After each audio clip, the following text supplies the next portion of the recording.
still alive, I'm still going to ask them things and treat them with respect. I'm going to ask maybe, what they think. When it's the real serious stuff, like when my basement flooded, my dad's a home remodeler. I called my daddy. So my whole thing is, I don't understand how, first of all, people don't divine and talk to their ancestors and their spirits first.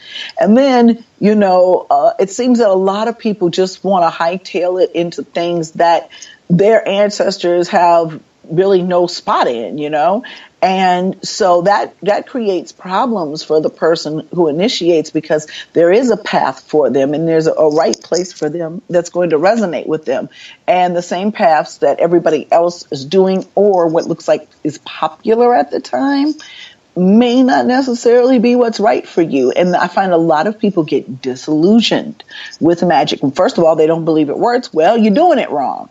And secondly, it's just their life has not been good since they've made certain decisions on their spiritual path. Yeah.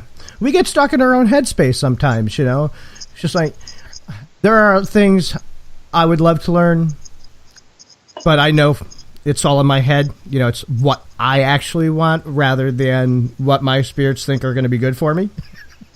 Yeah, that's the thing. It's like, I couldn't have avoided voodoo if I tried. No. Trust me, I tried. I mean, from the very beginning, because the spirits were in my house. I didn't know they were voodoo spirits at the time. My mentors were also my photography mentors, because I was a professional photographer. And then until, hoodoo and voodoo took over my life. They came over and they were like, no, honey, these are your ancestors. In fact, this one is a voodoo spirit, and it was the Baron, one of the Barons anyway. And so, they gave me a book and it just felt like home. I don't know. I could never see myself not being on this path. And it's because it was spirit led. It was, nothing that I wanted to do. I didn't even know about it. It wasn't like a negative thing or anything. It was just, I didn't know. And once I found out, and then I've read about other paths, especially other ATRs. And it's funny because my soul says, oh, that sounds nice. But I don't, I read stories about them. I make sure that I understand, because it's all it's like a clock. ATRs are like a clock. We're all different gears. Yes. Some people, depending on their ATR, believe that they're the bigger gear, but I just look back to West African voodoo and I'm like, that's the gear. That's the one that, can stop the clock. So I look at the rest of us as the derivatives of that.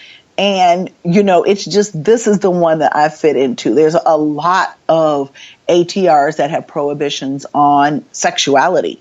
Yes. And your preference and your even your gender identification and your sexual orientation. And me being a bisexual woman, no.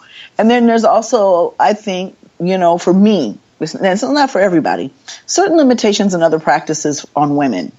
Whereas voodoo is one of those equal opportunity employers, I like to say. So, it makes me feel at home. And it was funny because one of the girls who's interested in initiation was messaging me and she was like, can you tell me where I can find a good voodoo house? I was like, yeah, mine.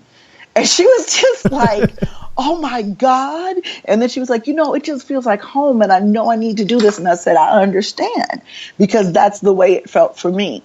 So, that's the thing. It's like this practice, magic, divination, the occult, different pagan religious paths.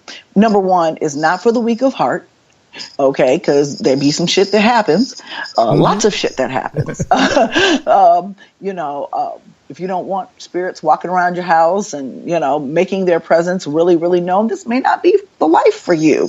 And it's a lot of work. I never had to attend altars and feast days and take this bath and that bath and be humble and obedient. Hell, Christianity looks like preschool compared to being in an ATR. And I don't think people understand that.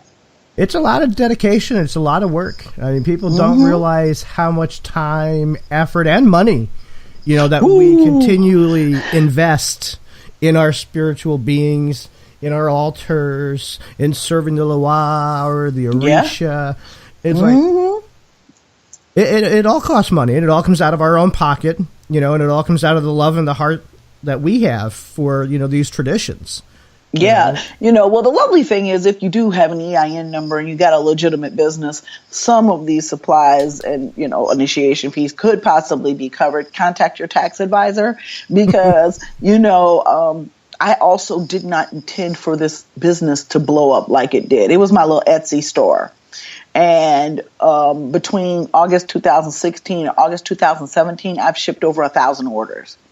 And that is a lot for me considering I'd only done, maybe 50 in the years before, So it keeps getting more and more and more and more. So I like the fact that some of it can be a tax write-off, because these churches out here, they're dictating social policy and politics, and they're tax exempt. Oh, I understand. Pardon? I said, oh, no, I understand that.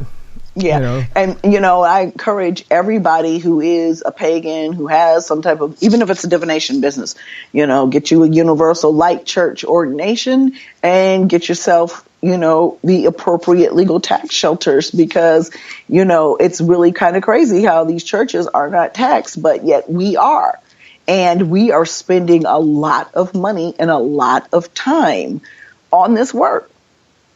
So, you gotta, it's one of those things that's kind of like the temperance card where I always got to have one foot in the water and the other foot on the ground. Yes. So tell us about your style of divination and what it is that you use your divinations for. I tell people right away, especially if they've never had another reading. Let me tell you, I'm not going to channel the spirit of your dead grandma. I'm not going to start speaking in tongues. You're going to be very, very surprised about how down to earth and life coachy this type of reading that I give is, because my spirits, they don't play. Can I curse? Because I curse all the time. I don't have any issues with that fucking at all. What'd you say? I said, I don't fucking have any issues with that at all. Okay, all right. Because I was going to say, I don't fuck around. And I have had people hang up on me. I have had people holler at me. And I'll be like, you know what? You can be mad all you want to, but I didn't know a thing about you before you bought this reading.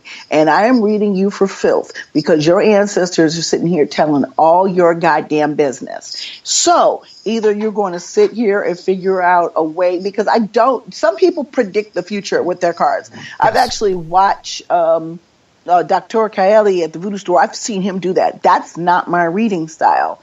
My reading style is, here you are. This is where you fucked up. This is where you did well. This is what's going to happen if you keep fucking up or if you keep doing well. And this is the most likely outcome. But all of those things can be changed. And that's the big thing that I find different about my divination style, maybe with other people's divination style. A lot of times people walk away from a divination and they come to me as a root worker and say, I'm basically fucked. And I need you to unfuck me. And I'm like, well, did the reader tell you if there was any alternative, especially if this is something that's going to happen in the future? And usually the answer is no. And so, sitting down with me is like sitting down with Medea. You ever watch any of those yes. Medea movies? I don't like his coonery, but Medea is every woman in my family. And we've been reading people without cards for centuries. It's like, look, it's like shit or get off the pot, exactly. And that's why I have to talk to people about their magical, they're worried about what people are going to think and all this other stuff.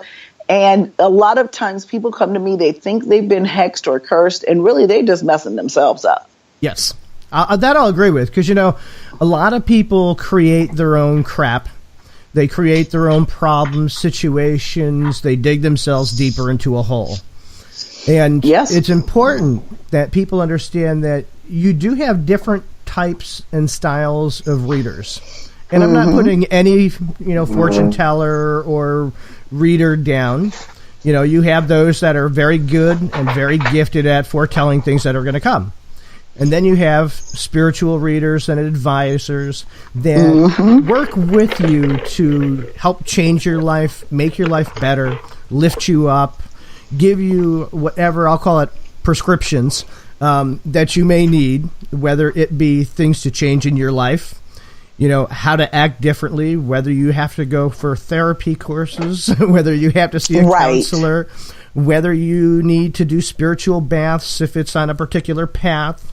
These are all things that are completely different than just going for a reading.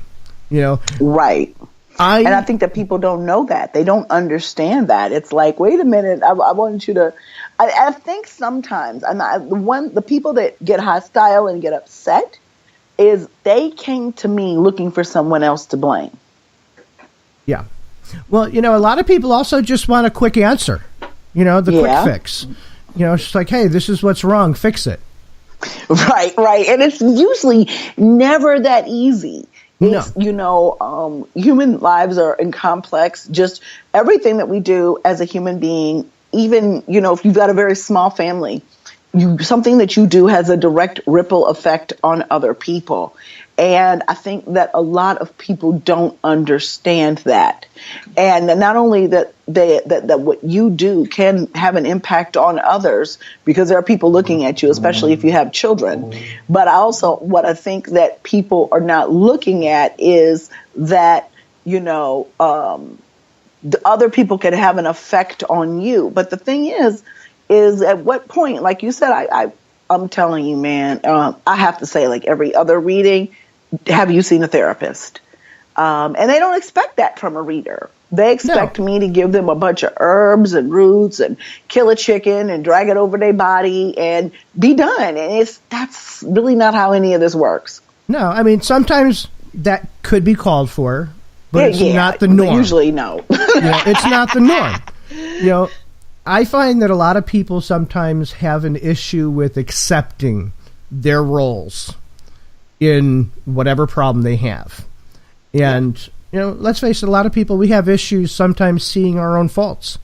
It's like, I guess that's the reason why some people who aren't quite there yet will go to an AA meeting because you got to start somewhere. But it's like, I've often asked myself, you wanted a reading, right? That's why you're here. You wanted somebody to give you some insight, right? And they're like, yeah. I'm like, well, I'm giving you insight, but you arguing with me.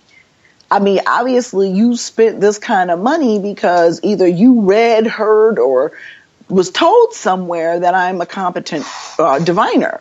So at what point are you going to listen? And then there's some people, they just don't. But there's some people, I swear, I have this one reader one client down south. And when I first met her, she was overweight. Her house wasn't being taken care of. She wasn't taking care of herself. And when I gave her reading and I let her know all the things that she needed to do to take control of her life again, first and foremost, getting back into her spirituality, maintaining her altars, doing spell work to help herself out and give herself a push. I got off the phone. I told my apprentice at the time, that woman didn't listen to me. She's not going to do a single thing. She contacted me 3 months later, just like I told her to. And she had lost like 50 pounds. Her hair was done. Her nails were done. And I just wanted to cry. And I told her, I said, I didn't think you were going to do anything I told you to do. I thought that you were just going to go back into your hole and emotionally and physically die. And she was like, nope, because I didn't want to die. And sometimes, it takes a life-altering event or message, to... Yeah.